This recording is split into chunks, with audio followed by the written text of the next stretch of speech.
welcome to the Sugar Scoop. I'm Shelby Bower, and today we're going to be making a beautiful naked cake with fresh flowers. So I started off with a simple butter cake recipe. Any kind of recipe that browns really nicely on the outside is perfect for a naked cake or a semi-naked cake. My cake is a 5-inch on top and a 7-inch on the bottom. So I baked 2 5-inch pans and 2 7-inch pans. I cut the tops off of both cakes with my Wilton cutter. You can cut both cakes in half again. I didn't do that this time, so I just did one filling on each cake to make it simple. I soaked both of my cakes with homemade simple syrup. My simple syrup recipe is super easy. It's just 1 part sugar to 1 part water. You boil until it's clear, and then you chill. So we're gonna start piping our dam and filling our cakes. To make your dam, you're gonna take whatever icing you're using. For this cake, I used an all-American buttercream, just real simple.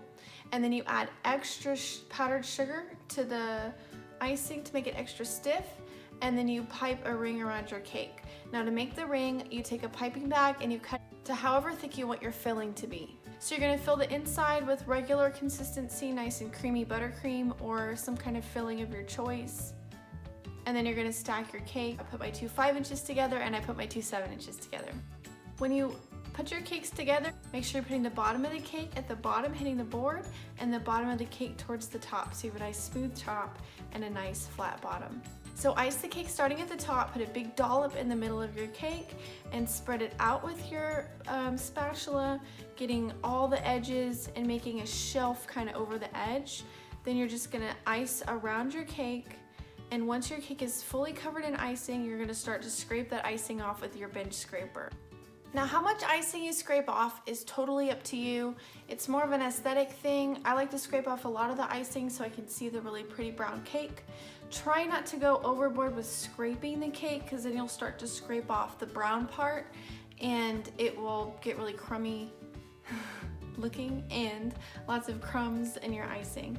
Crumbs aren't a bad thing when you're doing this, you just don't want to overdo it. You want to take all the skin off your cake, if that makes sense. When you go to take the excess off the top of the cake, you want to cut in from the edge, and that gives you a nice sharp edge. So the benefit of this, that shelf that I was talking about earlier, comes into play. Repeat all these steps with your top tier. So to stack cakes, I use bubble tea straws, and bubble tea straws are the straws that you get when you order boba tea that has the tapioca with the little balls in it. I really like Thai teas with tapioca. Take your bubble straw, put it on the highest side of your cake, and look at where the icing meets the cake. Make sure that the straw is pressed all the way down, hitting the board. And you're gonna cut your straw there. So I pull it up just a little bit and cut it. And then you're gonna cut all your remaining straws the same height.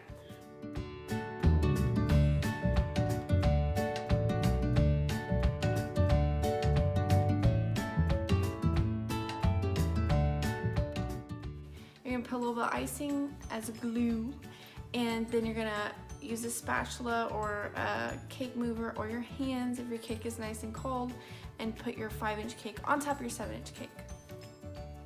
I give it a little press to make sure that the cake is nice and secure on there, and make sure it's evenly centered and everything.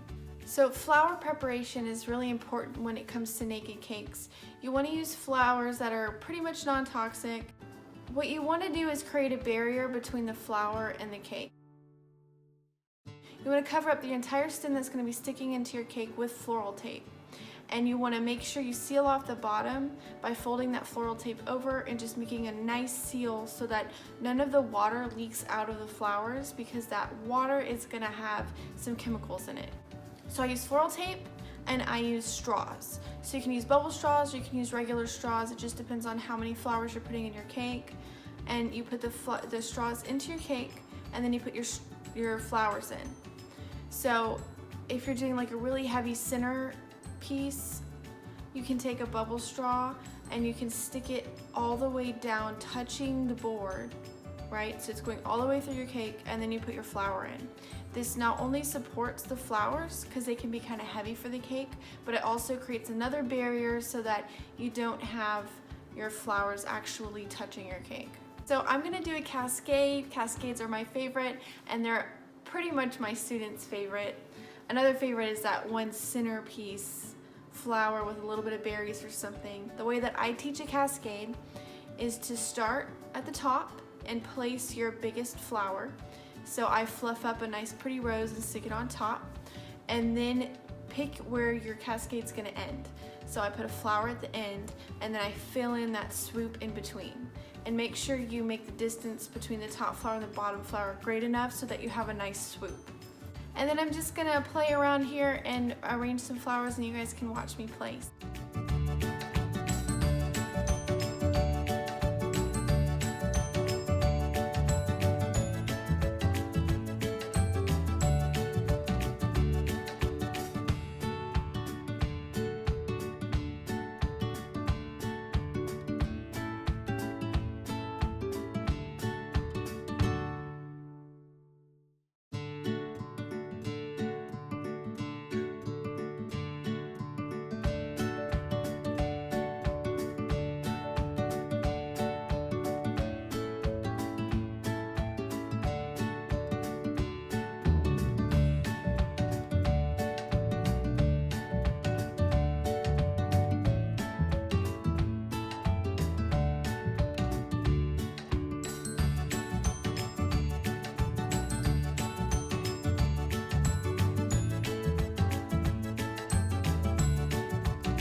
That's it, guys. Thanks for watching. If you learned something, I would love it if you would like and subscribe.